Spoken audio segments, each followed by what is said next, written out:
Hola, bona tarda. Hauríem de dir també bon dia perquè aquesta conferència en bona part es farà des de Mèxic.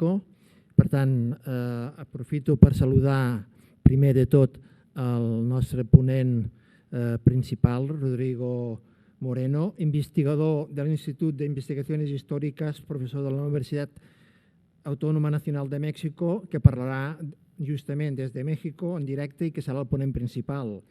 Buen día, buenos días. Gracias por aceptar nuestra invitación. Rodrigo, ¿nos oyes bien? Los oigo perfectamente. Muy buenos días, buenas tardes allá. Qué gusto verles. Bien, pues después de saludar voy a hacer unos pequeños preliminares. También nos acompaña Andreu Espasa de la Fuente, recercador acadèmic i també professor de la Universitat Nacional Autònoma de México, que introduirà breument a l'acte. Ell és català, tot i que fa classes a la Universitat de la UNAM i que ara està aquí, afortunadament, diguéssim, en una estada personal, per dir-ho d'alguna manera. Ha participat directament en dues conferències i també ha estat convidat per la secció d'Història. Avui, ja ho saben pel que has vist, pel que he dit, és la primera sessió d'aquest cicle curt sobre el bicentenari de les dues de les independències hispanoamericanes, que hi ha més de dues el 1821. Però, en fi, com a mínim nosaltres haurem vist Mèxic i Perú, que serà el 10 de gener. La sessió, ja ho explicarem amb més detalls, és Riego Amèrica de la Constitució a la independència mexicana. Vull aprofitar també, avui 25 de novembre, Dia Internacional d'Eliminació de la Violència Masclista, per expressar la meva solidaritat personal i també de la secció d'Història. Ara mateix sé que hi ha algunes manifestacions a Barcelona i arreu de Catalunya i d'Espanya i del món, i per tant d'un tema que afortunadament, o al revés, desafortunadament afecta a tot el món i a molts llocs. També voldria expressar la meva gratitud a Mèxic, a tots els seus representants institucionals pel tracte i per l'acollida que han tingut sempre entre els catalans i les catalanes, especialment amb allò que es va anomenar l'exili mexicà. Per tant, és un gran país, vull dir, que ens va acollir a tots els catalans i catalanes.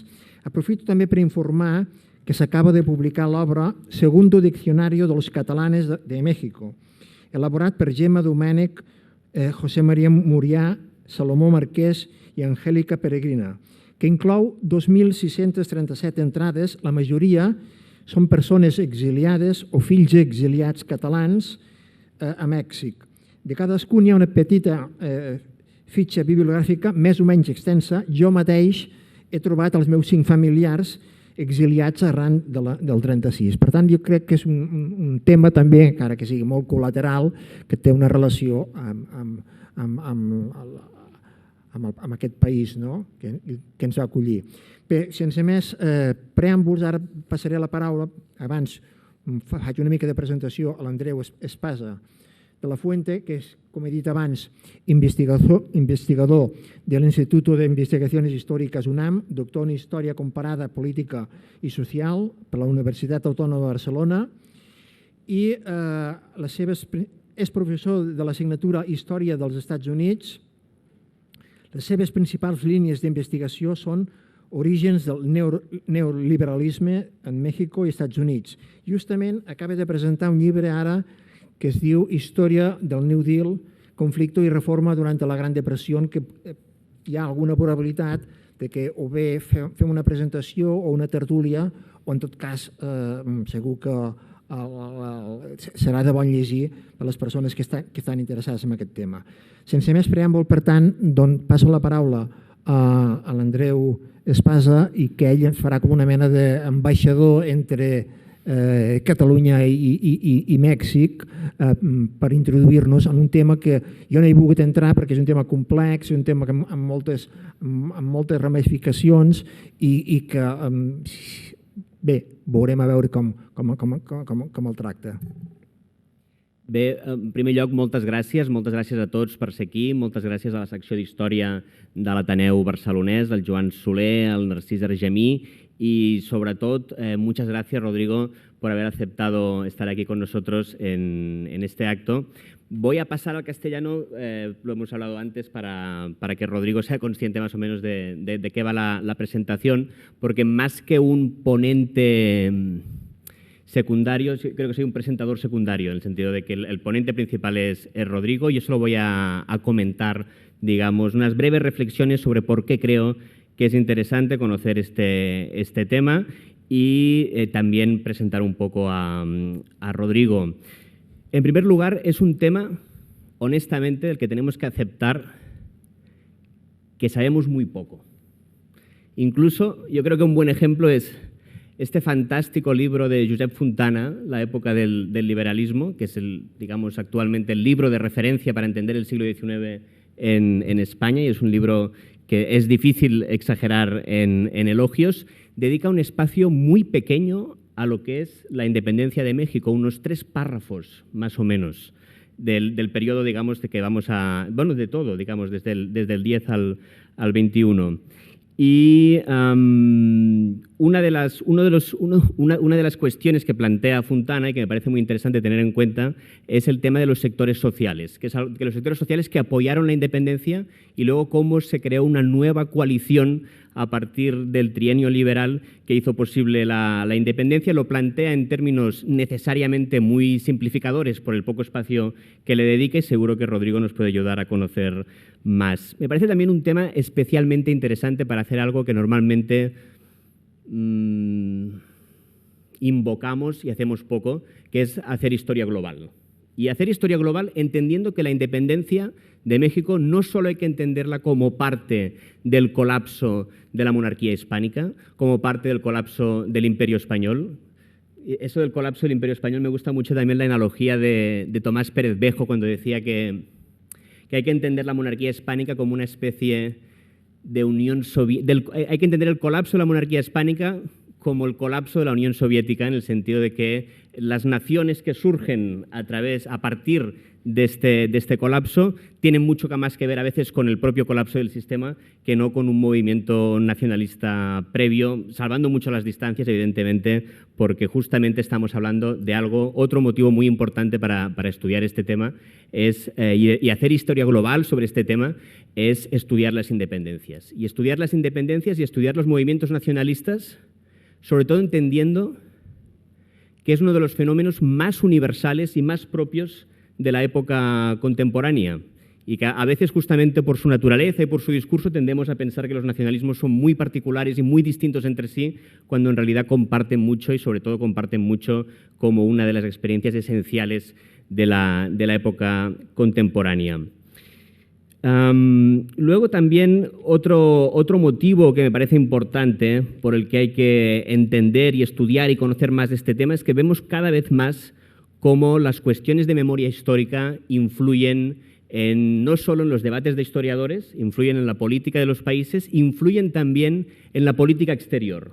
Y nos lo vemos actualmente en la relación entre España y México, donde han pasado cosas, luego quizás en la parte de preguntas podemos profundizar un poco más en ello, más en relación a la conquista, pero también en relación a la independencia. En los festejos, algo destacado de los festejos fue que se invitó, en los festejos recientes por el bicentenario de la consumación de la independencia, fue que se invitó a numerosos países, pero no se invitó a España. Y creo que en este sentido, para salvar digamos, para solucionar estos problemas y para tender puentes o para entender, aunque solo sea para entender qué es lo que está pasando, en términos de memoria histórica, tenemos que entender primero también qué es lo que pasó históricamente en su complejidad. Tenemos que hacer el esfuerzo de restaurar la complejidad del pasado y eso es algo distinto a ver cuál es la consecuencia en términos de memoria histórica.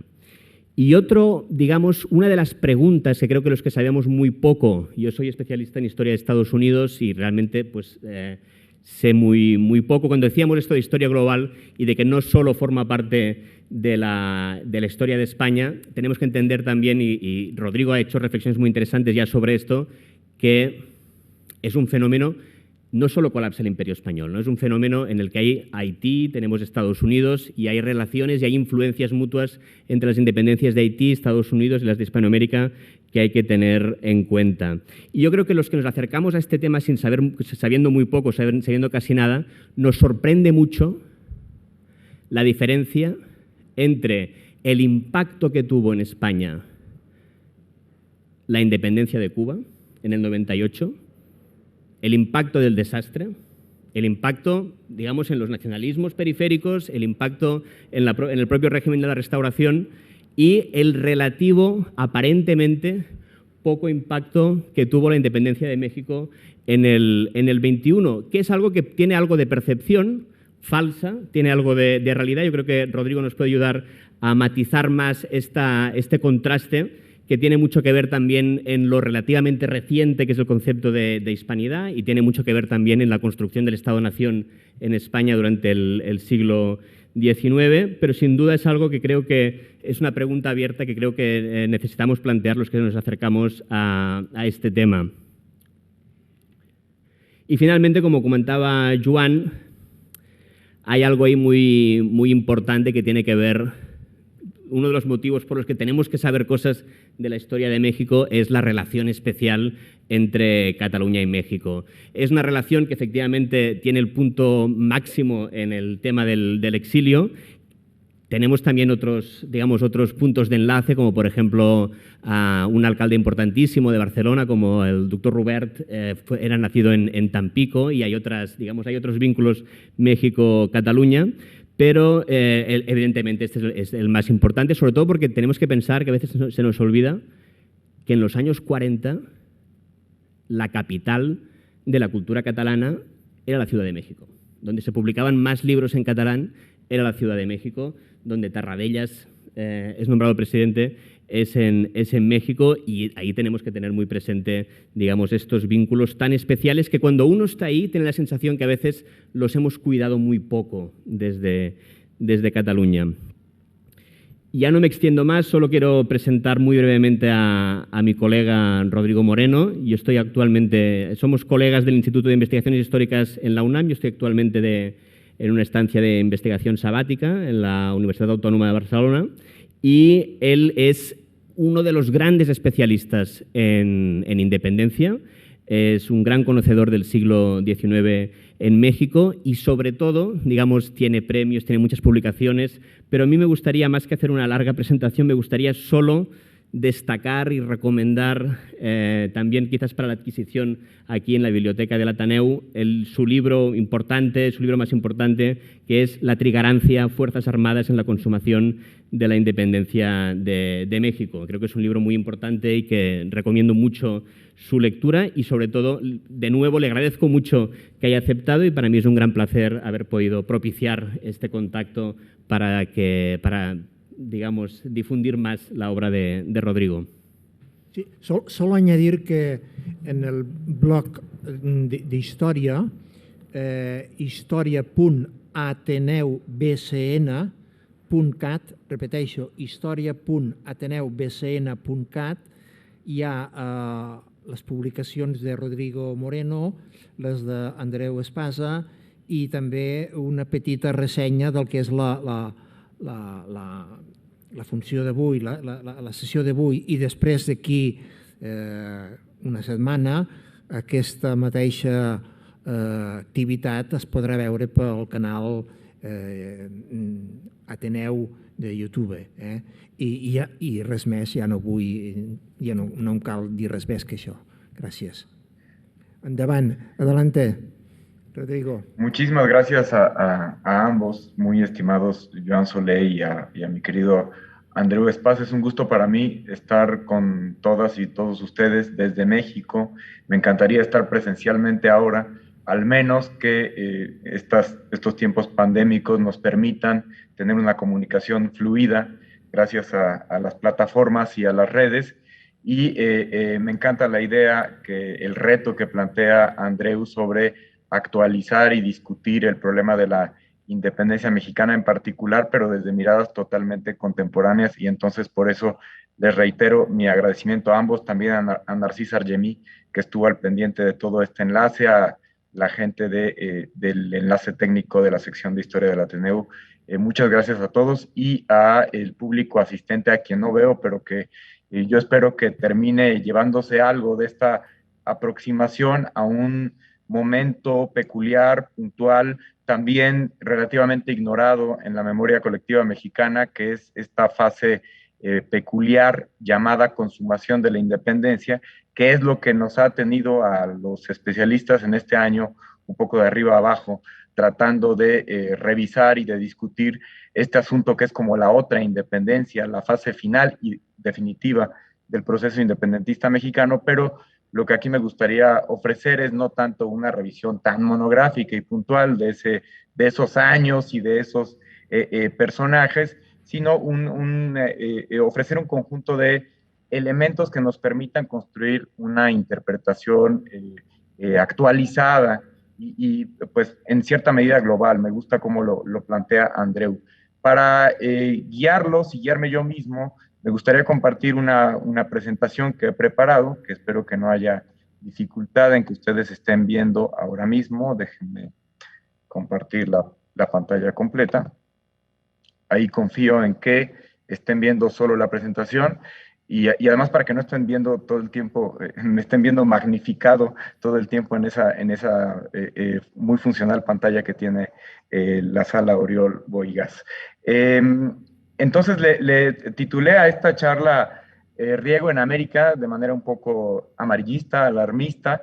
Riego nunca estuvo en América, pero los impactos de todo lo que Riego simboliza en 1820 y del llamado trienio liberal, me parece que abren una ventana interesantísima para hablar de los procesos independentistas iberoamericanos en términos generales y del mexicano en particular.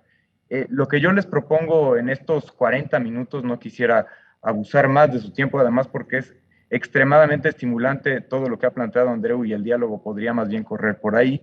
Lo que yo los planteo en este tiempo es, como bien lo decía Andreu, recuperar el proceso de las independencias en términos de su complejidad histórica, y cuando los historiadores y las historiadoras de hoy en día nos referimos a la complejidad, sobre todo estamos aludiendo a esta simultaneidad de elementos y de variantes que inciden en un fenómeno histórico.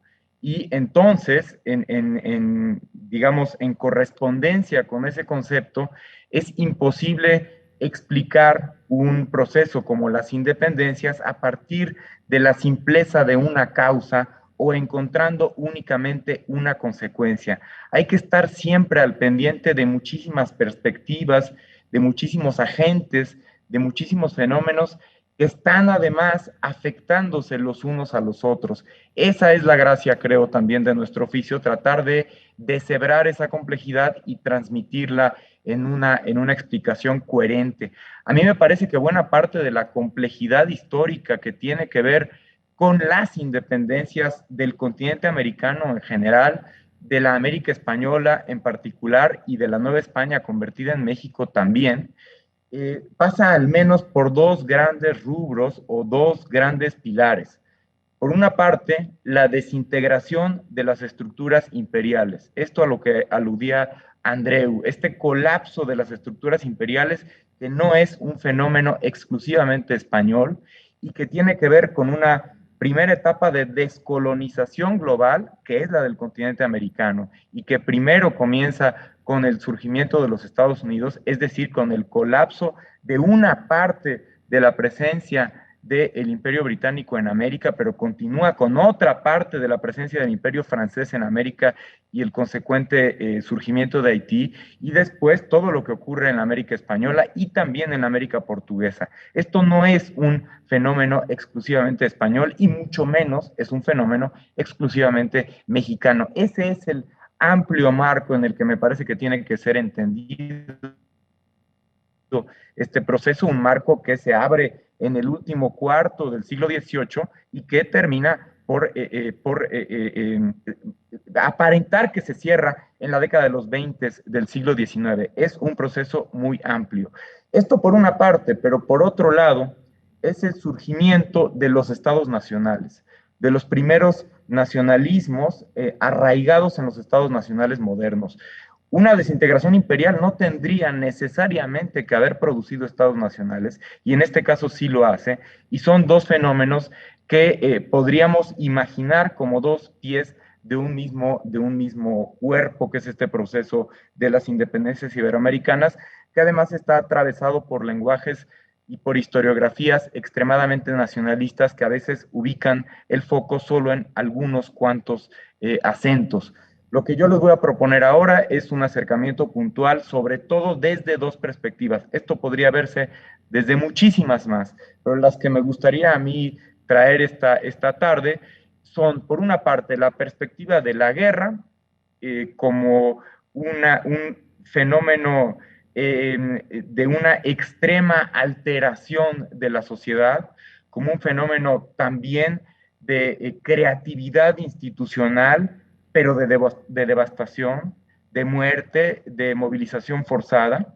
Y por otra parte, un fenómeno puramente político que concretamos en la idea de la Constitución, pero que, como trataré de transmitir, tiene que ver más bien con la idea de la limitación del poder, del ejercicio del poder y de sus fundamentos. Estos son los dos ángulos en los que me parece atractivo compartir una interpretación de las independencias, y lo que les propongo es rapidísimamente una revisión, primero con consideraciones historiográficas, después con una visión al contexto histórico propiamente dicho, para tratar de, digamos, descansar un poco más, repasar con un poco más de detenimiento lo que supone el restablecimiento constitucional en la monarquía española en 1820 y finalmente el movimiento independentista de 1821, que no es el de Hidalgo, el emblemático de 1810, pero no se podría entender sin este otro.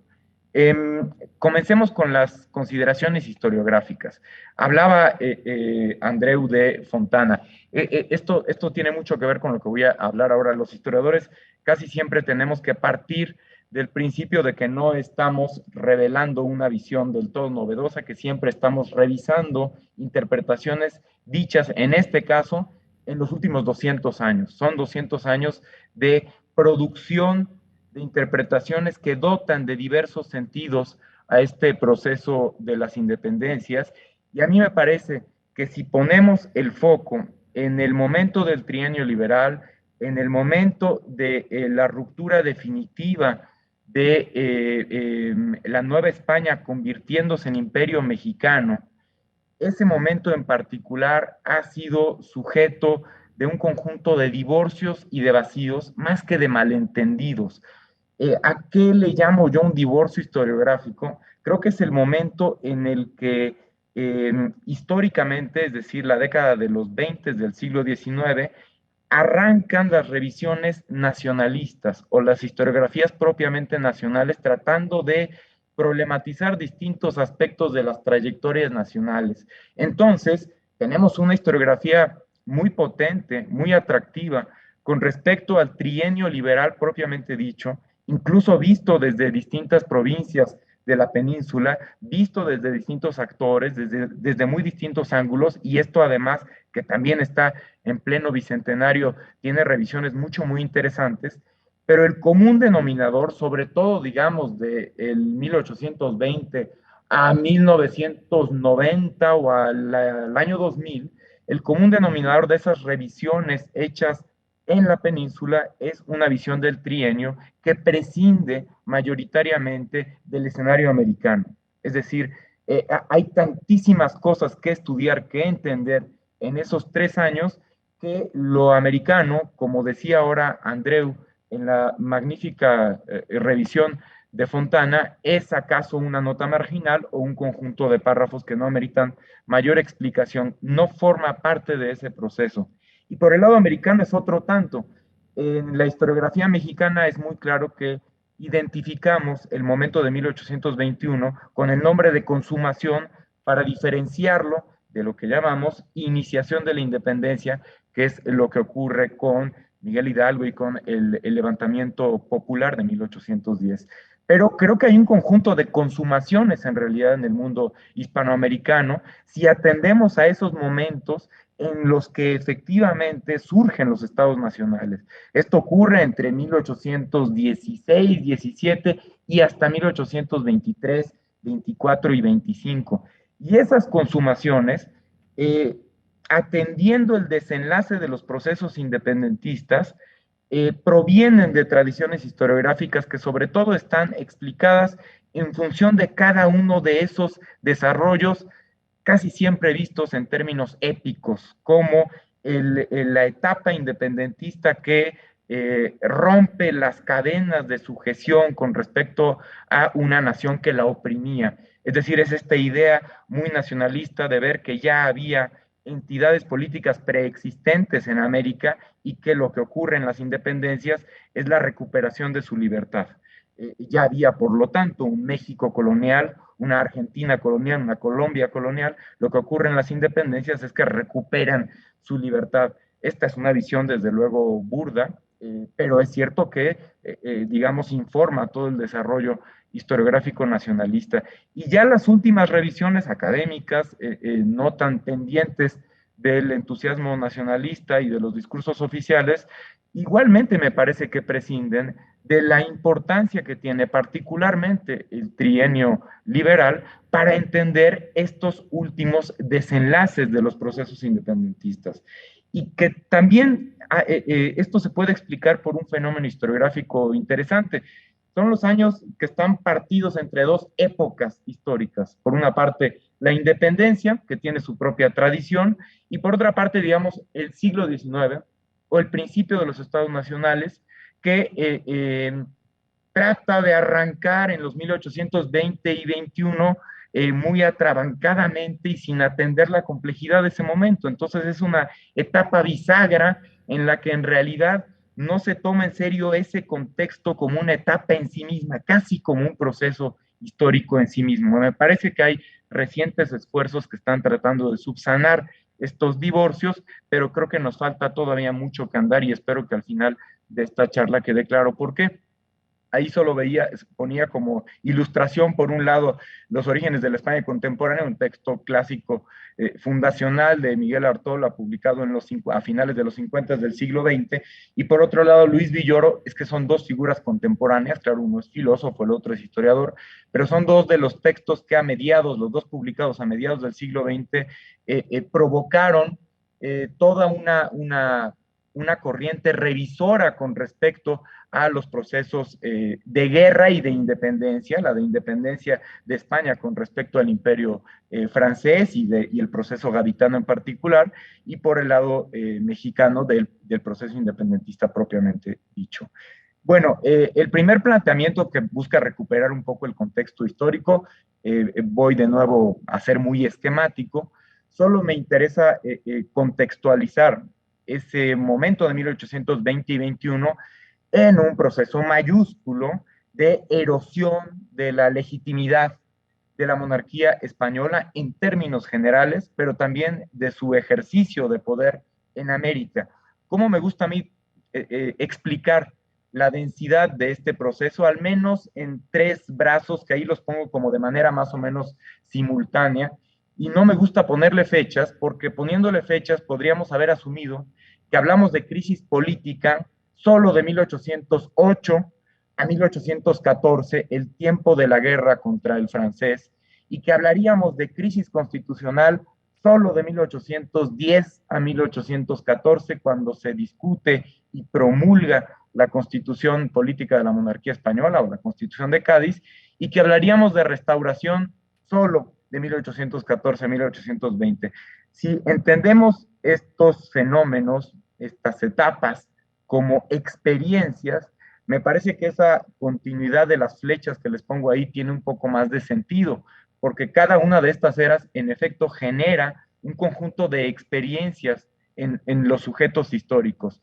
Cuando hablamos de crisis política, que es este es el nombre que le damos al conjunto de acontecimientos que se desgranan entre 1807 y 1808, cuyo culmen son las abdicaciones de Bayona, de toda la familia real en favor de Napoleón Bonaparte, que deja el trono español a su hermano José y que desata todo un proceso de guerra abierta y de resistencia patriótica. Lo que me interesa destacar en ese momento particular es la apertura de 3 distintos renglones de discusión, de incidencia en la realidad política y social de la península ibérica, pero también de la América iberoamericana, porque aquí no solo estamos hablando de la América española, sino también de la América portuguesa. Con estas abdicaciones, con esta vacancia del poder, en realidad se abre la posibilidad de discutir el fundamento del gobierno y su ejercicio. Es el fenómeno del juntismo. Es decir, aunque se siga respetando la legitimidad del monarca cautivo, de Fernando VII, la discusión de quién puede gobernar en nombre de Fernando y con qué diseño institucional abre toda una crisis política que desemboca, como bien ha interpretado José María Portillo Valdés, en una crisis constitucional. Entonces, este momento de alteración del poder en realidad habilita la discusión de la Constitución, no entendida como texto normativo, sino del fundamento institucional de un Estado, abre la posibilidad de discutir ese fundamento legal, ese fundamento institucional, para dar paso a un consenso entre las clases políticas, pero no solo, a un consenso de que un texto normativo, este sí, tendría la vocación y el sentido de limitar el poder que se entendía como despótico y como ilimitado. Entonces, este tránsito de una crisis política a una cultura constitucional en la que encontramos un consenso en que en realidad tiene que normarse el ejercicio del poder, en que tiene que dividirse el poder, 3 poderes, ejecutivo, legislativo y judicial, no atenta contra la figura del rey, pero sí encaja o embona esa figura del rey como la cúspide de un edificio institucional y político en el cual sus atribuciones están más delimitadas. Es este el tránsito de la crisis política a la crisis constitucional, pero me parece que es muy importante recordar que todo esto está ocurriendo en un contexto de guerra abierta. Por eso les pongo de fondo uno de los muy gráficos grabados de Goya. En todo este contexto de guerra, que son en realidad, entre otras cosas, conflictos armados irregulares, nunca propiamente conflictos convencionales, guerras convencionales del antiguo régimen, dan paso a fenómenos que hemos llamado, para entendernos rápido, militarización, que tiene que ver con, desde luego, un ejercicio del poder que ubica otras prioridades, como la guerra misma, pero que tiene que ver con la masificación de las fuerzas de guerra, no necesariamente regulares, pueden ser milicianas, pueden ser guerrillas, pero la masificación de las fuerzas de guerra en términos de lo que se está disputando. Esto ocurre en la península y ocurre en toda América. Entonces, a la par que se está discutiendo el fundamento del poder, se discute con las armas y se imponen estas visiones cuando los acuerdos no ocurren en ámbitos legislativos, por ejemplo, se imponen estas visiones con las armas y se comienzan a radicalizar las posturas y las tendencias de la forma en la que podría ejercerse el poder y normarse las instituciones. Este es el contexto en el que comienza a habilitarse una discusión con respecto a los principios de la autoridad. Aquí es cuando las palabras de pueblo, de nación y de soberanía, que como ya estudiaba muy bien Fernández Sebastián, no son nuevas, y toda la historia conceptual, no son palabras nuevas, aquí, digamos, se resignifican, se cargan no solo de un conjunto de posibles significados, sino de experiencias concretas, ¿no? Es un momento extremadamente interesante para evaluar los lenguajes políticos de esta época, que articula figuras de nuevo cuño como el ciudadano, como la ciudadanía. Esto pareciera que se cierra con el regreso de Fernando VII en 1814, pero creo que no es así. Estas experiencias no se olvidan y los levantamientos, los exilios y todo lo que sigue abierto en América lo hace evidente. Aún así tenemos que abrir otra etapa muy interesante, mucho menos estudiada, que es la etapa de la restauración, de las restauraciones posteriores a la Europa napoleónica, al mundo napoleónico en términos generales, que tiene otros impulsos y también otras prioridades.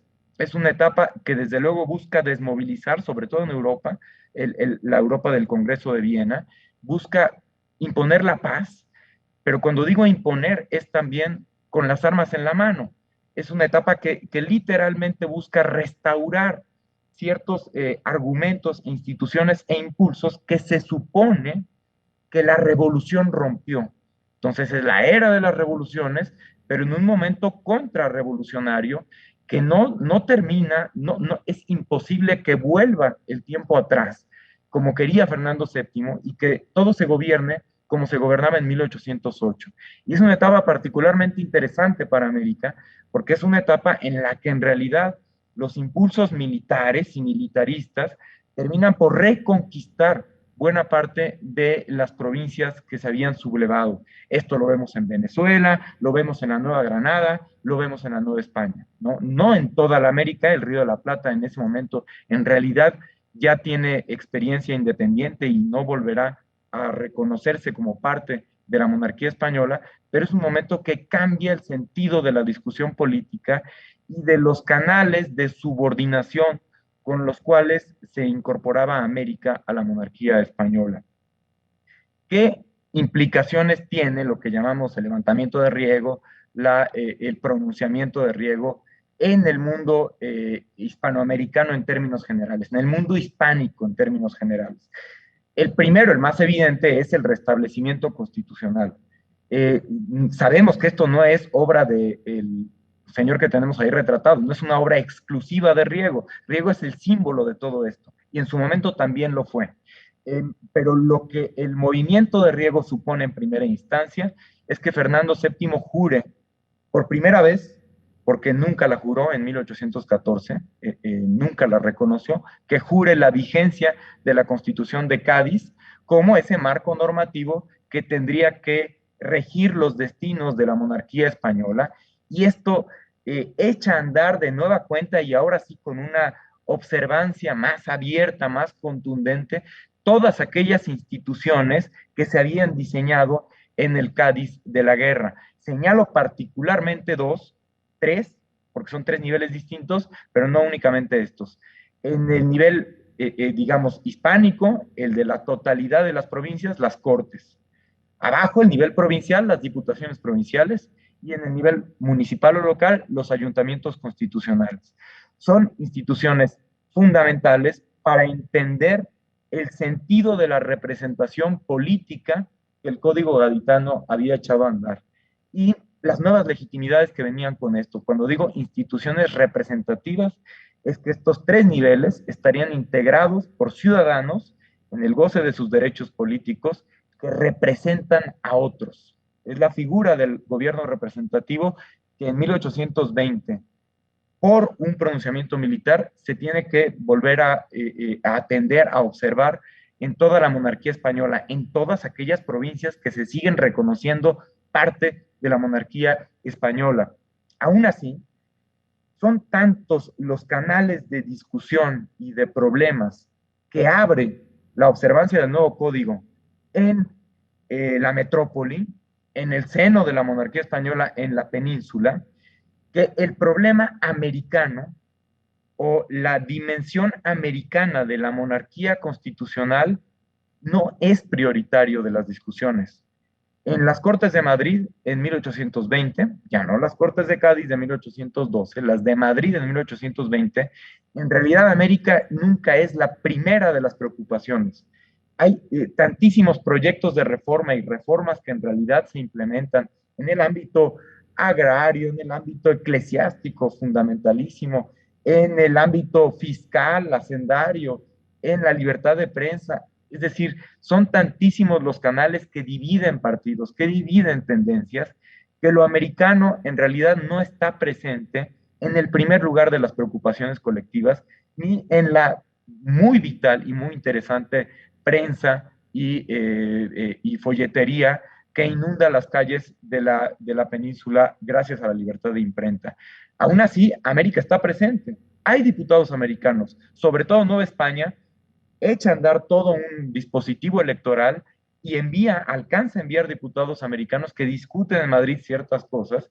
También, por supuesto, las que le competen propiamente a la Nueva España, las que le competen a América, pero eso de nueva cuenta pareciera que es marginal, que es accesorio de las discusiones fundamentales que tienen que ver, entre otras cosas, por ejemplo, con la presencia de un rey, Fernando VII, conspirativo desde el día 1 en contra del gobierno liberal constitucional. El último punto que me gustaría señalar como implicaciones de la rebelión de Riego es el nacimiento de un modelo de revolución que termina siendo extremadamente redituable.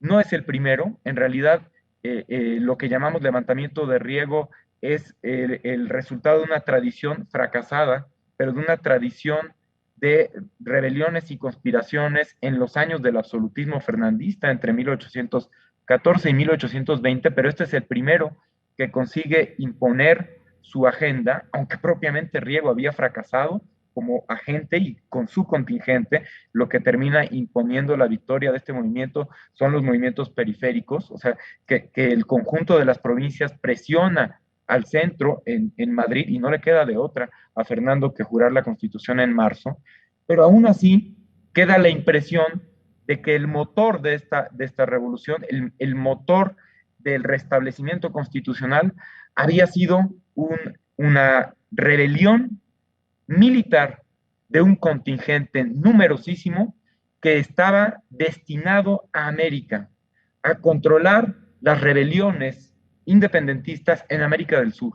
Tardó tanto en salir ese contingente en Andalucía, estaba en realidad cocinándose desde 1817, mejor dicho, acantonándose desde 1817 y por muy diversos motivos, muy interesantes todos ellos, entre otros la deficiencia de la flota que había comprado Fernando VII y la politización de este contingente, que eran más de 10,000 elementos concentrados en el sur de Andalucía.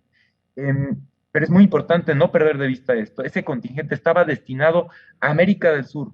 No se sabía exactamente si al Río de la Plata o, conforme la revolución bolivariana fue adquiriendo más fuerza, a tierra firme, pero estaba destinado a América. Es decir, ese contingente era producto de la política militarista de subordinación a América y es también la convicción de ese continente, de ese contingente, de no querer embarcarse a América porque sabía bien que esa guerra no se podía ganar. Tenía en términos militares una situación de empate técnico y ya las noticias eran consistentes con respecto a la altísima mortandad, no solo que imponía el viaje, sino que imponían las condiciones de disputa en América, particularmente en América del Sur. Entonces, este modelo de revolución, que tiene muchísima publicidad en la península y en América, genera la rehabilitación de una suerte de panteón heroico. Reactiva lo que decía Andreu al principio, una nueva memoria política que recupera, por ejemplo, a los mártires de 1808, y en ese panteón se inscriben las figuras heroicas de Riego, de Quiroga, de Arco Agüero, y esos nombres, emblemas de la nueva época, emblemas de la nueva rebelión, se convierten en rédito político inmediato. Algunos son diputados, otros son capitanes generales, y a todos aquellos que perecieron en la rebelión, bueno, se decretan pensiones a las viudas y a las familias, se les habilitan tierras, hay decretos que, digamos, recompensan esta actuación de ese contingente militar que había sido rebelde.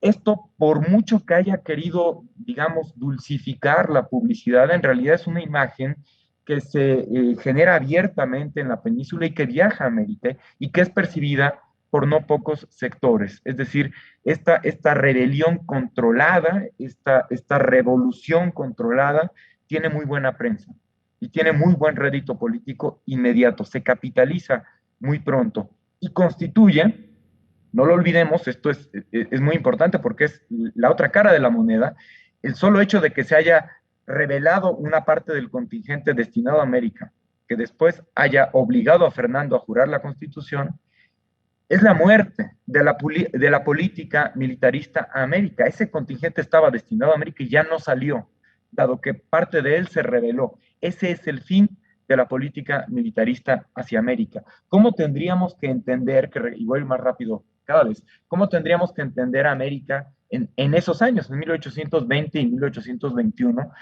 A mí me resulta importantísimo transmitir una imagen, por eso la pongo ahí muy gráficamente, una imagen de una América que mayoritariamente restablece la Constitución de Cádiz. Todo lo que yo subrayo ahí en rojo, me gusta además hacer un contraste con respecto a los límites de los estados nacionales actuales, porque no tiene nada que ver las regiones con efectivo control de las autoridades hispanoamericanas, de aquellas tierras que simplemente no estaban controladas. Bueno, todo aquello que yo subrayo en rojo es lo que en 1820 se sigue reconociendo como parte de la monarquía y que entonces restablece el Código Gaditano.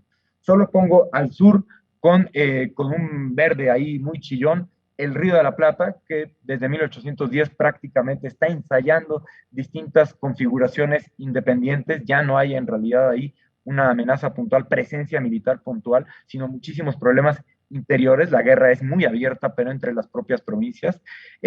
Separo de ese río, de ese hipotético original Virreinato del Río de la Plata, Paraguay, en amarillo, que ya también ejerce un gobierno independiente, y Chile, que en parte por la expedición de San Martín en 1817 también ya ha constituido un gobierno independiente. Pongo en amarillo una región de Venezuela y algunas regiones de la Nueva Granada, la actual Colombia, porque esto entre 1819 y 20 está en abierta disputa por el crecimiento del movimiento bolivariano, el último y finalmente triunfante, pero hay otras ciudades, ¿no? Otras provincias, ¿no? Entre ellas Caracas, por ejemplo, y todo el sur neogranadino, así como la audiencia y presidencia de Quito, y desde luego el importantísimo virreinato peruano junto con el Alto Perú, es decir, la actual Bolivia. También Centroamérica, también Cuba, también Puerto Rico y toda la Nueva España. Todo eso tendría que haber, como en la mayor parte en efecto lo hizo, rehabilitado la Constitución gaditana, es decir, todo ese ritual de juras constitucionales, toda esa maquinaria electoral para elegir diputados a cortes, pero también miembros de las diputaciones provinciales y ayuntamientos constitucionales en toda aquella comunidad que rebasara las 1000 almas, toda esa maquinaria se tiene que volver a echar a andar en el verano de 1820.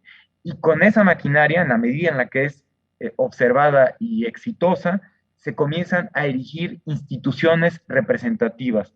Es una multitud de ciudadanos que se asumen como ciudadanos los que se involucran en estas instancias. Recuerden que en el Código Gaditano, por ejemplo, desaparece el indio, que el indio en realidad es una figura jurídica.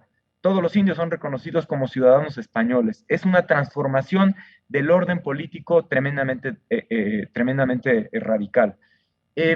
Como parte de estas transformaciones, lo que el trienio liberal también, o este liberalismo constitucional, para no ser anacrónicos, impulsa en América, es una política muy distinta a la que había tratado de ejercer Fernando VII en los 6 años previos. Es una política que busca la conciliación, entre otras cosas, porque ya no cuenta con el instrumento militar con el que contó Fernando en los años previos. Es decir, esas tropas ya no van a salir a América. Entonces, lo que envían las cortes son comisionados que buscan negociar, sentarse a la mesa con los que a partir de este momento y por esta visión política son vistos como disidentes, ya no como rebeldes, que al rebelde o se le mete a la cárcel o se le exilia o se le mata, en el absolutismo, aquí es un disidente con el cual se puede negociar. Y entonces vemos en esos años, sentándose en mesas de negociación, a Bolívar en Trujillo, a San Martín en Lima, y como ya platicaremos en unos minutos, a Iturbide en Córdoba, con representantes de la monarquía española.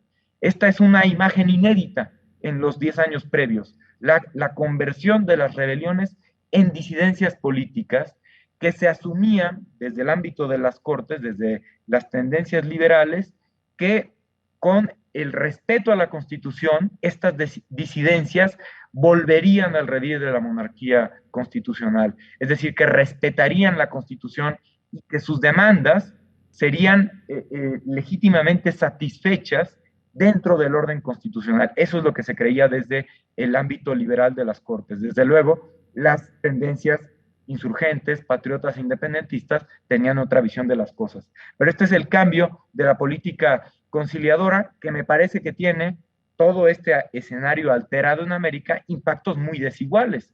Algunos grupos lo verán con buenos ojos, sobre todo aquellos que se involucran en las instituciones representativas, y otros, por ejemplo, aquellos que se habían encumbrado gracias a la política militarista de sujeción de los años previos, verán aquí mermadas o limitadas sus atribuciones de mando. Por ejemplo, aquel decreto de las Cortes de separar el gobierno político del gobierno militar. Entonces, todos aquellos comandantes que habían ejercido como gobernantes de sus provincias, a partir de este momento tendrían que separar sus mandos. Todo esto tiene muchísimos impactos, o los sectores eclesiásticos que veían en los decretos liberales llamados radicales de Madrid la amenaza a sus fueros, a sus rentas, a la incidencia política en sus respectivas provincias.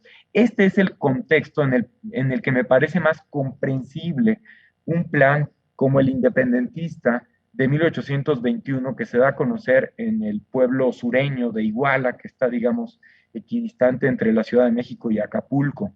Es ahí a donde un individuo que tenía una fama de contrainsurgente eficaz, Agustín de Iturbide, que había sido retirado del mando desde 1816, se le vuelve a poner en el frente de tropa para, esta era la orden virreinal, combatir a las guerrillas insurgentes radicalizadas pero peligrosas que estaban asolando esa región. Este es el contexto en el que ese individuo en concreto da a conocer este plan de independencia, es decir, es otro pronunciamiento, otro gesto de rebeldía que dice Will Fowler, que tiene un eco con lo que hizo Riego. No es para nada exagerado ni anacrónico evaluar la presencia, la influencia de lo que hizo Riego y la manera en la que ese hecho se transmitió y se publicitó en América, y lo que hace Iturbide junto con una red de milicianos y de militares. Pero lo que se da a conocer el 24 de febrero de 1821 es un plan muy concreto, que tiene unos 23, 24 puntos, que se le conoce popularmente como el plan de Iguala por el pueblo en el que se publica, pero también como el plan de las 3 garantías, porque lo que enarbola o lo que propone son 3 garantías: religión, independencia y unión.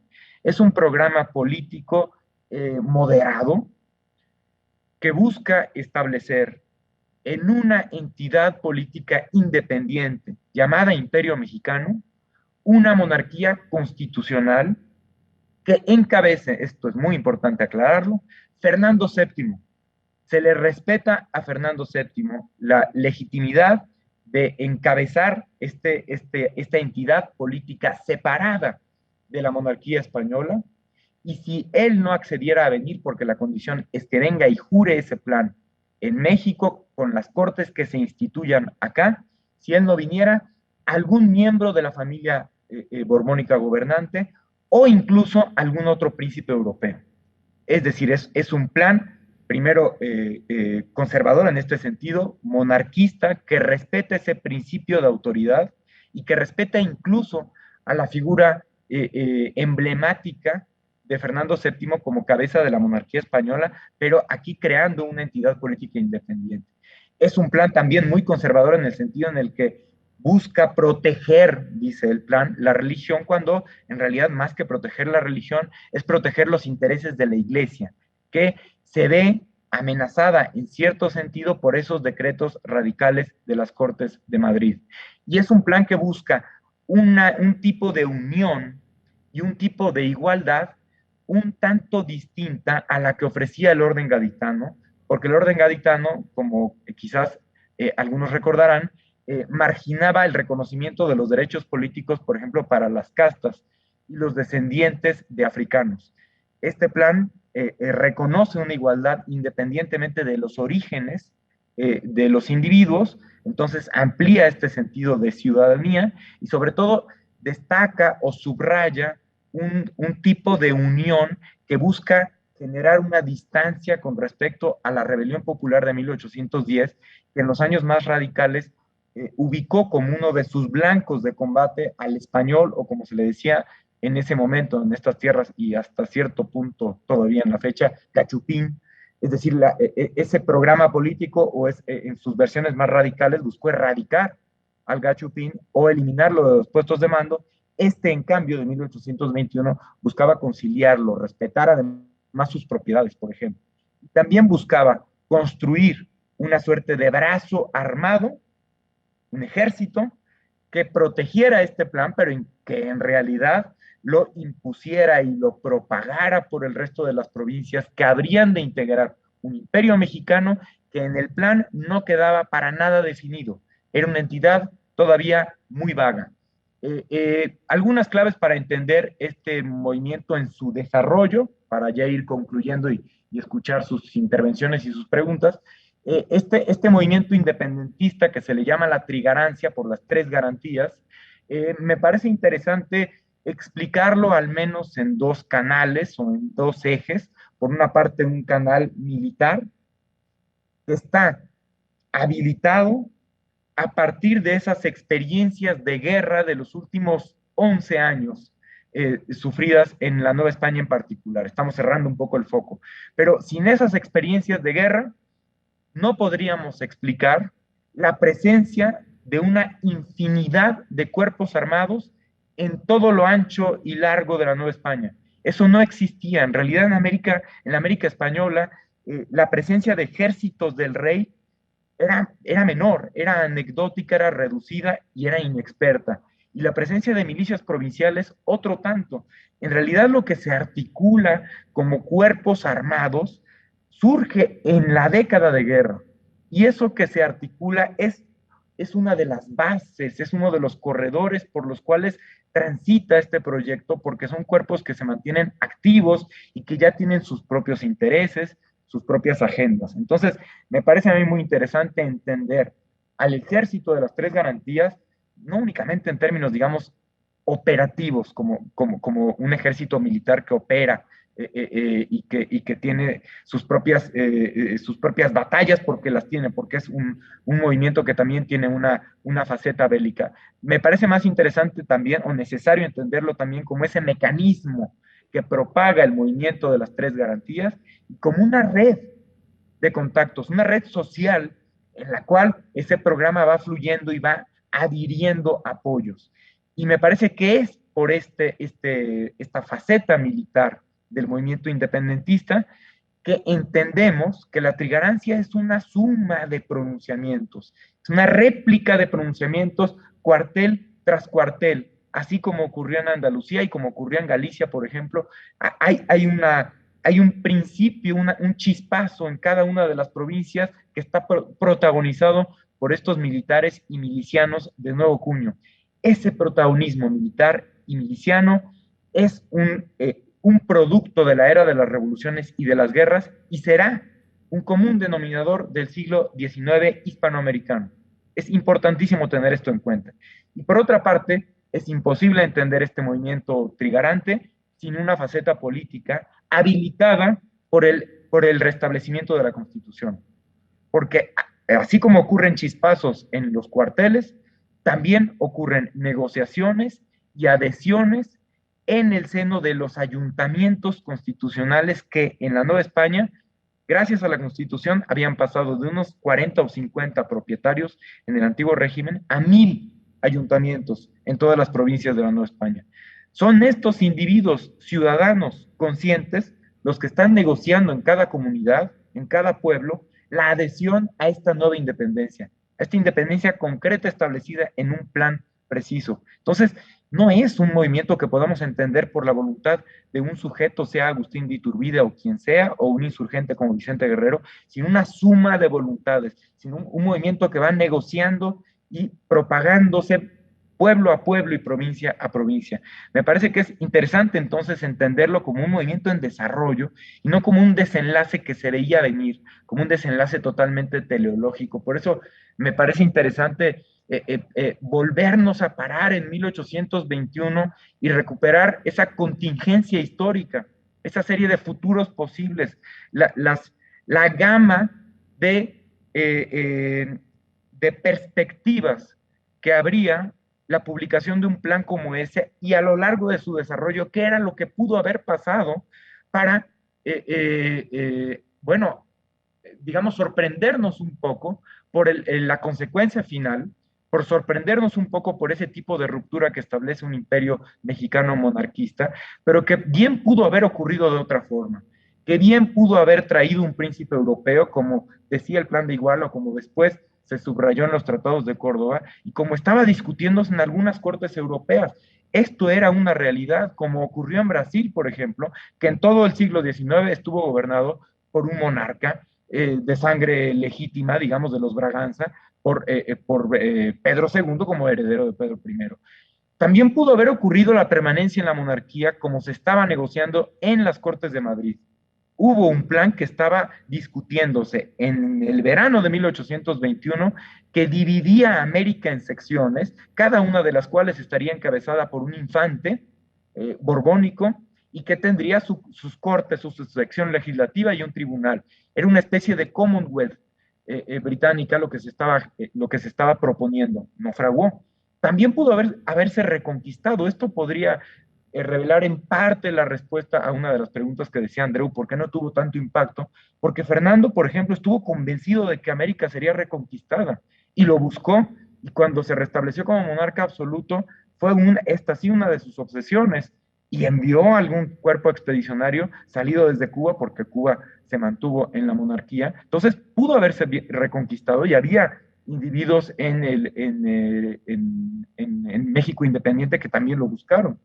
Y otra posibilidad, pero que yo creo que muy pocos vieron al principio de 1821, es que se estableciera un imperio encabezado por un mexicano, como Agustín de Iturbide. Esta era una posibilidad muy remota que conforme va avanzando el movimiento y así como Riego adquiere entidad conforme su movimiento se reconoce triunfante, y acá Iturbide se convierte en un referente del independentismo totalmente ineludible, y cuando se sabe que en España se rechazó esta propuesta, entonces las miradas voltean a ver a Iturbide como una de los candidatos naturales, digamos, para encabezar un imperio que termina siendo efímero y en esa medida fracasado. Pero también pudo haberse desintegrado territorialmente México, como ocurrió a la caída del imperio.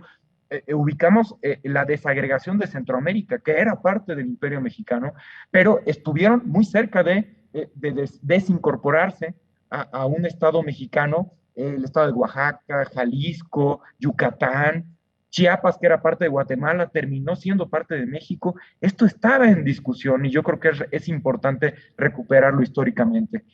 Y pudo haber surgido una confederación, así como la que estaba discutiéndose y observándose en el Río de la Plata. Muchos futuros posibles estaban abiertos en 1821 y yo dejo ya la palabra en Andreu y en Joan solo con unas cuantas consideraciones finales muy esquemáticas.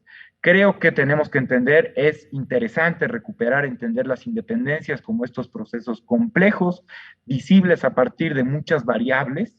Cambia la perspectiva y cambian los focos cuando nos paramos en un lugar o le damos luz a una gente en particular. Me parece que una de las claves de estas independencias es la pretensión de construir un nuevo orden. No termina nunca de fraguar totalmente, pero sí se pretende construir un nuevo orden que tenga principios distintos de autoridad, que tenga un diseño distinto, una arquitectura distinta del poder, que descanse en aporías, como dice Palti, contradicciones filosóficas irresolubles como la soberanía popular. Esto que nunca se podrá resolver en términos de la filosofía política es lo que está en el fondo de este nuevo orden, que también tiene, por ejemplo, una impronta de la vigilancia, del orden, de los protagonistas armados. Y todo esto se puede explicar por las experiencias que va sedimentando la revolución, la guerra y la constitución. Creo, en definitiva, que Riego es un síntoma, es un nombre, que ahora utilizamos el nombre de un sujeto histórico concreto para, digamos, hacer ver que hay un momento particular en el que las prácticas políticas han cambiado, se han interiorizado y se han convertido en un recurso sumamente exitoso. Solo por no salir de México, en todo el siglo XIX hay más de 1000 pronunciamientos a lo largo de todo el siglo XIX. ¿Cómo no fue exitoso este modelo de revolución, esta tentación de controlar la revolución, este gesto de rebeldía al interior de las Fuerzas Armadas que las tiene como protagonistas y que no tendríamos que interpretar como un actor monolítico y uniforme con intereses bien definidos? Todo esto es visible desde distintas perspectivas y cambia el foco y cambian las explicaciones, si lo vemos desde una región o desde otra, desde una tendencia política o desde otra. La herencia de las revoluciones es que todo es discutible, todo es relativo y todo es gradual. Una independencia entonces no ocurre un día, ni en un levantamiento popular, ni por la firma de un acta independentista, sino es un proceso que tiene que ver con muchísimas variables y con muchísimas discusiones abiertas. Casi no resuelve nada, más que lo único que se propone. Yo aquí entonces concluyo mi intervención, fui un poco más largo de lo que esperaba, pero les dejo la palabra, queridos colegas.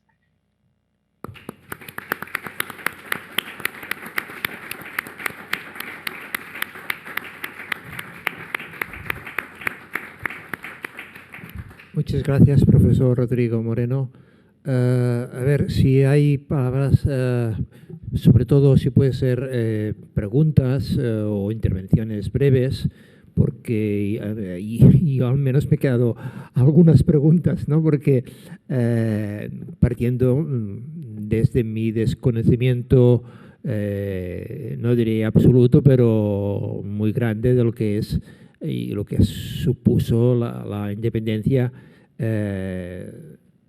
Bueno, voy a dar la palabra si hay alguna, y si no, mira, ahí hay una palabra, por favor. Y yo creo que en ese caso,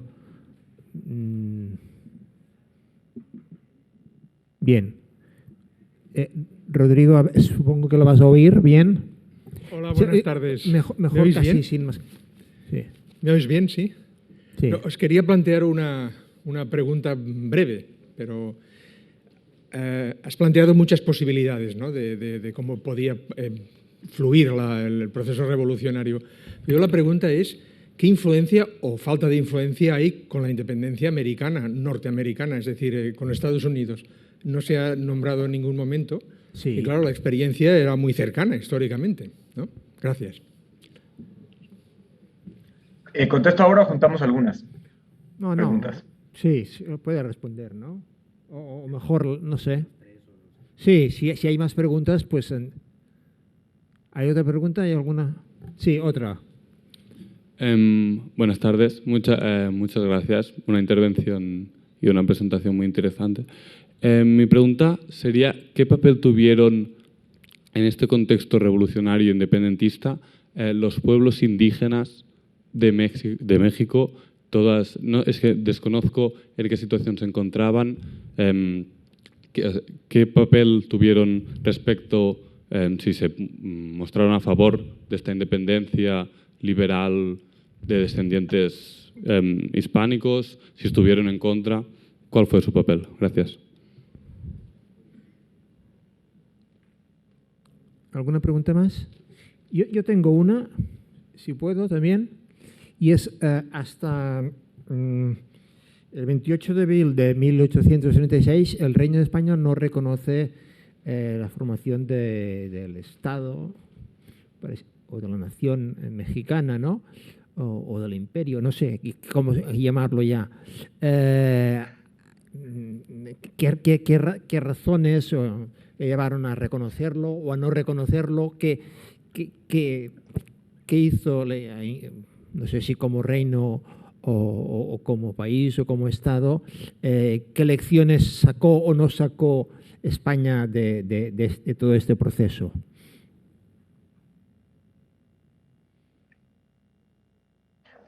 Buenísimo. Bueno, las tres son preguntas interesantísimas. La primera, además, teniendo un especialista de Estados Unidos ahí en la mesa, no está tan fácil. Las otras tampoco lo están. La influencia o la falta de influencia de la independencia de Estados Unidos es un asunto muy interesante que en términos de los manuales históricos se suele incorporar. Es decir, se suele decir que la independencia de México en particular, pero las independencias hispanoamericanas en general, tienen la influencia de la independencia de Estados Unidos y de la Revolución Francesa. Es decir, es como la genealogía de las revoluciones atlánticas en la que se tendría forzosamente que incorporar el mundo americano en pleno. Yo creo que desde luego hay muchos canales de influencia, pero en términos de los desarrollos históricos, me gusta desbaratar esa imagen de influencia que no termina de saber exactamente dónde pone el acento por las apropiaciones, interpretaciones, formas en las que cada uno de los actores de su momento histórico concreto percibió aquello que fue, por ejemplo, la independencia de los Estados Unidos. Y en esa medida es muy interesante el planteamiento de pararnos en 1810 con una rebelión popular encabezada por criollos como Hidalgo o como Allende, y una revolución político-militar como la de 1821 con, de nuevo, criollos como Iturbide, y recuperar que, particularmente en el segundo caso, estamos a una distancia de más o menos 40, 45 años con respecto a la independencia de los Estados Unidos, es decir, a la declaración de independencia y después al reconocimiento de esa independencia en el Tratado de París de 1783. Ya cambió una generación. Es muy interesante que uno de los hijos de los Founding Fathers, John Adams, es secretario de Estado en este momento y está por convertirse en presidente de la Unión Americana. Cambió tantísimo la generación que en este momento los Estados Unidos ya son un actor político muy importante en la escena continental. Con los Estados Unidos, la monarquía española firma un tratado de reconocimiento de límites, que es el que usualmente se le endilga a la Nueva España o al México independiente, allá en el paralelo 42, muy al norte. Es un tratado diplomático entre Estados Unidos y, o sea, como entidad política reconocida en Europa, y entre la monarquía española, no entre la Nueva España ni entre el Estado mexicano. Entonces, ¿cuál es la influencia, en definitiva, de la independencia de Estados Unidos? Bueno, su existencia, que lleva 40 años de existir como Estado independiente. Ya en ese momento se ve como Estado independiente exitoso, es decir, como una suerte de hermano mayor que deja algunas lecciones que se pueden observar. Por ejemplo, que fue reconocido y que se constituyó como un Estado nacional, y deja otras lecciones que para algunas tendencias políticas hispanoamericanas no son tan observables, como el federalismo. Bolívar tendrá, por ejemplo, una distancia tremenda con el federalismo y el republicanismo estadounidense, porque él dice, políticamente, es un sistema tan perfecto que no está imaginado para su desarrollo y su observancia en la América española. Otros como Mier, en el desarrollo en los primeros años del Estado mexicano, también dirán lo mismo. Este federalismo no nos conviene, tenemos que tener una organización un tanto más central, aunque en realidad Mier no es centralista. Entonces, en realidad lo que deja esos Estados Unidos ya no es solo la etapa emblemática de su ruptura con su majestad británica, que ya quedó atrás, sino su existencia exitosa y su permanencia como un Estado nacional, porque también los Estados Unidos tuvieron un origen muy frágil institucionalmente. Fueron 13 Estados Unidos, luego ya ni nombre tuvieron, se quedaron como Estados Unidos de América. Entonces, esta entidad en crecimiento después de que casi duplican su territorio con la venta de la Luisiana de manos de Napoleón, es un actor, un jugador político fundamental en la escena americana en general y norteamericana en particular. Es una presencia muy interesante. Entonces, más que influencia, es la presencia de los Estados Unidos y la forma en la que las distintas tendencias políticas, insurgentes, patriotas en América y en la Nueva España observan a ese actor como un foco de apoyo, siempre lo estuvieron buscando, muchas delegaciones lograron llegar a Washington y tratar de negociar apoyos ya económicos, ya de reconocimiento, y una vez que se genera la ruptura política con la monarquía española, hay agentes de negocios y hay un reconocimiento relativamente temprano de los Estados Unidos en México después para incidir desde luego en su política interior, ¿no? Entonces, es no solo la imagen de una independencia cercana en el tiempo, sino de un acontecimiento que ya ha logrado cristalizarse y de un actor político presente en ese momento.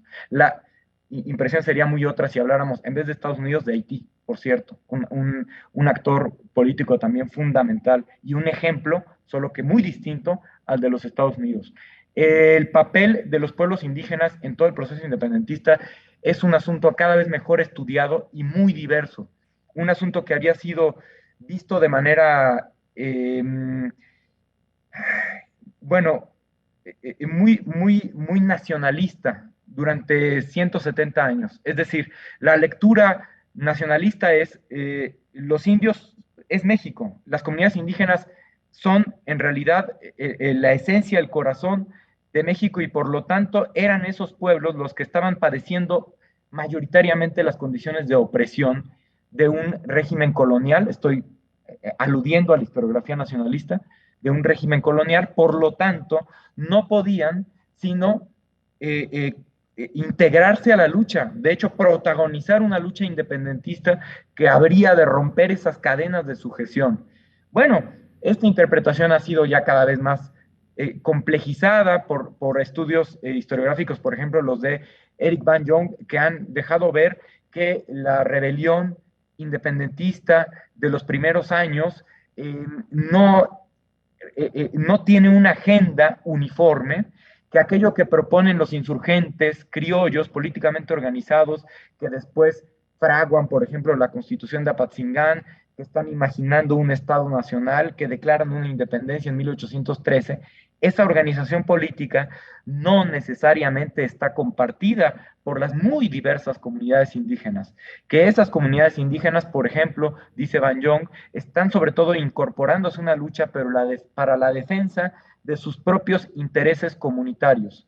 Entonces, hay al menos dos canales de disputa, uno, digamos, políticamente organizado, que es el que reconoce además el nacionalismo, que es ese que da paso después a México y a la República Federal, etcétera, en el que se encuentra ese panteón heroico de Hidalgo y de Morelos, pero hay otro, mucho más evasivo, mucho más poroso, mucho más difícil de historiar, que tendría que verse pueblo por pueblo, y que parece que protagoniza un momento importante entre 1810 y 1813, que es el momento de la lucha popular más expandida y más violenta, y que no sería lo mismo verlo en lugares en donde hay repúblicas o pueblos de indio, es decir, las organizaciones fundamentales de la monarquía española para las comunidades indígenas, que lugares en donde no hay pueblos de indios y donde hay indios laboríos incorporados a haciendas o a minas, ¿no?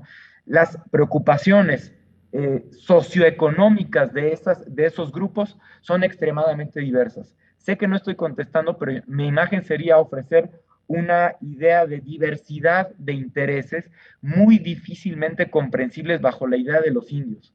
¿Dónde están los indios? O sea, la idea del indio es muy homogeneizante con respecto a una diversidad cultural de la que hoy en día somos conscientes y que hoy en día está presente en el mundo americano. Entonces, sería muy difícil explicar que aquellas comunidades indígenas de Chiapas o de Guatemala buscaban lo mismo que aquellos movilizados del Bajío Novohispano.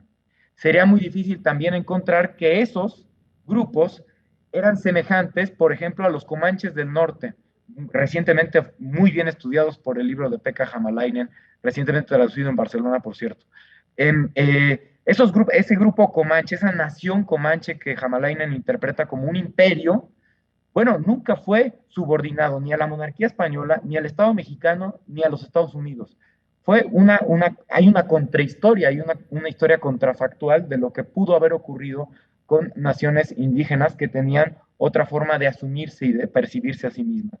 Y desde luego que hay algunas tendencias, algunas preocupaciones compartidas en los grupos indígenas organizados en repúblicas de indios, que con este restablecimiento liberal veían, por ejemplo, el fin de muchos de sus obligaciones del antiguo régimen, concretamente el tributo.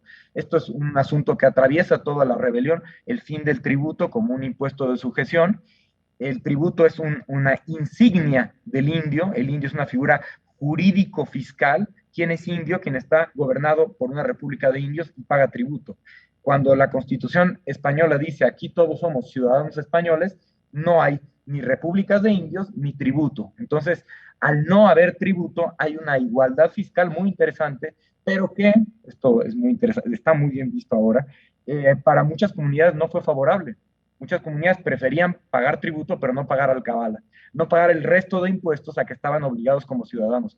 Y esto fiscalmente es un asunto abierto por lo menos todo el siglo XIX. Entonces, y también en términos de identidades, de ejercicio de derechos, el mundo de las comunidades indígenas nos abre otro canal del que tiene razón el público de reclamarme que yo casi no toqué, ¿no? Pero esto nos obligaría a ofrecer una perspectiva, hablando de perspectivas, extremadamente distinta a todo lo que dije en la plática. Tienen razón. Y con respecto al reconocimiento de México hasta 1836, porque hasta entonces la respuesta fácil y rápida sería porque Fernando VII muere en 33. Fernando no iba a reconocer un Estado nacional. Simple y sencillamente no lo iba a reconocer. El esfuerzo más articulado de reconquista mexicana ocurre en 1829. Está obsesionado con que esto puede ocurrir y con que aquellos rebeldes, porque en ese momento él gobierna de manera absoluta, no constitucional, con que aquellos rebeldes reconocerán que se han equivocado y que hay mucha gente que apoya la vuelta de Fernando. Esto es lo que cree y lo que le dicen sus ministros. Con el fracaso, sonoro, rotundo de la expedición de 1829, por lo menos en México ya no habrá otro esfuerzo de expedición, pero tampoco habrá ningún guiño al reconocimiento de la independencia. Una vez que muere Fernando, entonces comienzan a evaluarse lo que por otra parte ya se sabía, que era la necesidad de reconocer a los estados nacionales para restablecer relaciones comerciales y, por ejemplo, el reconocimiento de las deudas. Todo esto que también nos pone en otro canal, que es el económico y el financiero, nos pondría muy atento con respecto a lo que ocurre tras bambalinas del reconocimiento. Ocurre en 36, primero porque México ya es una entidad política un tanto más cohesionada, no del todo como se verá en la guerra contra Estados Unidos en 1847, pero que al menos la diplomacia ha llegado a un punto en el que el reconocimiento resulta mucho más favorable que el no reconocimiento, ¿no? Y esto, como es un escenario americano compartido, 15 años de existencia política legitiman ese reconocimiento diplomático. Muchas gracias, Joan, y a las preguntas también. Yo sigo atento por si alguien más quiere evaluar algo. Sí, Andreu, ¿quiere hacer una pregunta o una intervención? Sí, muchas gracias, Rodrigo, por tu magnífica conferencia. Me han surgido varias preguntas, pero entendiendo que vamos ya un poco cortos de tiempo y tal, me voy a quedar con una que me interesa especialmente, que es la de si nos podrías valorar un poco el discurso oficial del actual gobierno mexicano en relación a este bicentenario y también en relación a la otra gran polémica de memoria histórica, que es la de la conquista y la de las disculpas relacionadas con la conquista, ¿no? Que son disculpas que se piden, a veces nos olvidamos de eso, no se piden al pueblo español ni al gobierno español incluso, sino que se piden a la corona. Y quería pedir si nos pudieras hacer una pequeña valoración como historiador de este asunto de actualidad y de memoria. Es un asunto también muy interesante, en el que desde luego los y las historiadores tenemos algo que decir, pero que toca más a la política contemporánea y que desde luego tiene que pasar por ese registro. A diferencia de lo que podría haberse esperado, este bicentenario no trajo consigo una revisión total de la historia mexicana, ni una nueva interpretación del bicentenario de 1821. Lo que vimos en los festejos de este año, que concluyeron formalmente, al menos en lo que toca a la independencia, con una puesta en escena protagonizada por militares el 27 de septiembre del año 2021, aludiendo al ingreso triunfal de las tropas trigarantes. Lo que puso en escena fue, perdón que lo diga así, es que fue prácticamente una obra de teatro, un desfile, fue la escenificación de un discurso patriótico en el que, por cierto, las primeras escenas eran del mundo prehispánico, luego había una escenificación de la conquista, prácticamente ninguna alusión a los 300 años de virreinato, y después ya con un poco más de calma el desarrollo de esta narrativa totalmente tradicional y nacionalista de la independencia como una lucha épica de liberación nacional.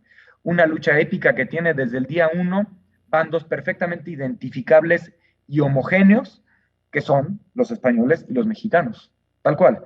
Entonces, en 1810 se levantan los mexicanos contra los españoles y esa guerra concluye exitosamente para los mexicanos en 1821.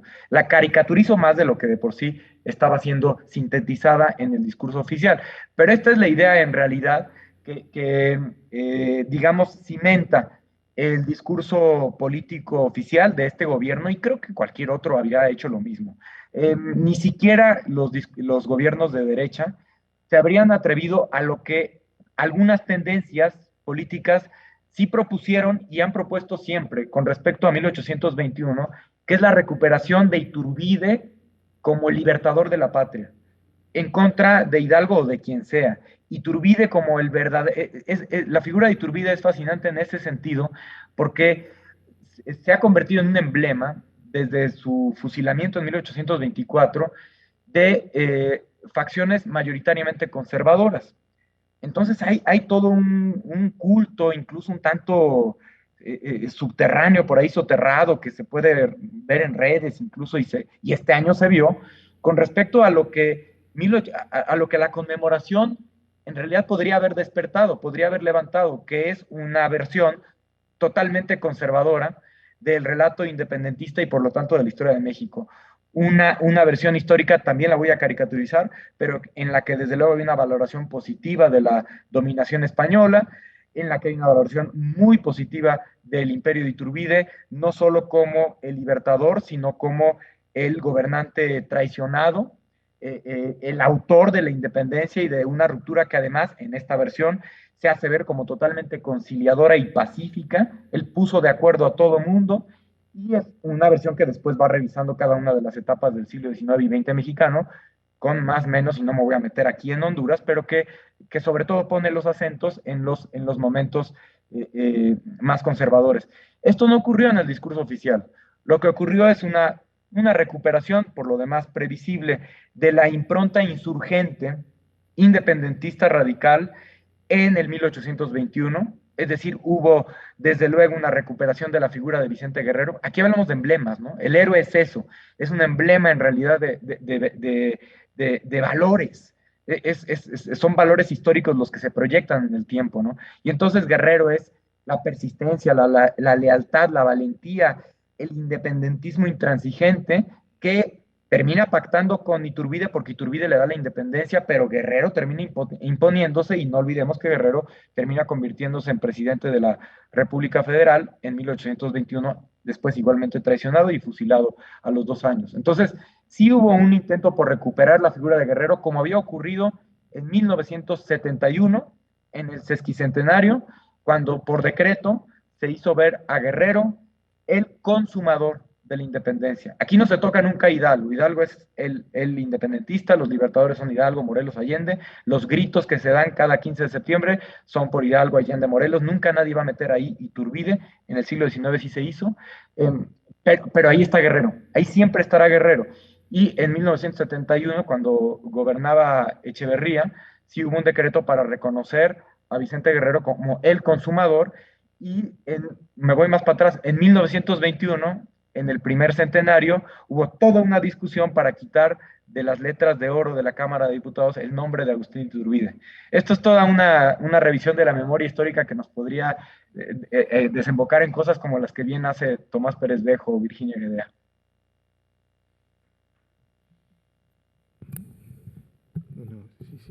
No sé si hay alguna palabra más y iríamos cerrando. Andreu, ¿te has quedado con...? No, me he quedado muy satisfecho con la respuesta, sin duda. Bueno, yo sé que me he quedado con preguntas, pero lo dejamos ya para hoy. Te damos las gracias de nuevo, os damos las gracias Andreu i Rodrigo, i gràcies a tots ustedes. Gràcies a vosaltres i fins una altra. Fins al gener ens tornem a veure amb la independència de Perú. Adéu. Muchas gracias a todos, muchos saludos.